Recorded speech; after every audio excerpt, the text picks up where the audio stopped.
Allora, da qui è la salita che da Vittorio Veneto va verso il Borgo Marin, appunto, che arriva lì in fondo. È una zona veramente di una pace incredibile, una salita direi veramente, oserei dire, simpatica. Diciamo che si può tranquillamente mangiare quando si viene su da questa salita, un bello strappo. Poi ovviamente siamo tra il Col Visentin, che potrebbe essere proprio quella, sì, ma è la cima sui 1700 circa.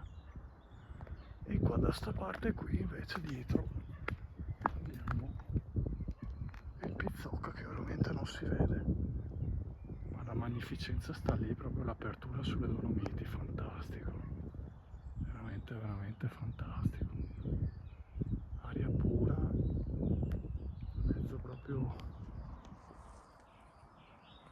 a due montagne, e tutti i paeselli per la costa, in fondo, no, è veramente incredibile, zona veramente top. Niente, ora scendo di nuovo vado verso Vittorio, per questa magnifica salita assolutamente da provare.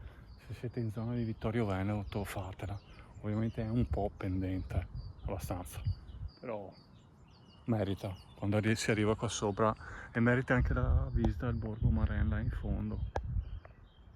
Non sono tante case, però zona veramente tranquilla super di qua. A presto.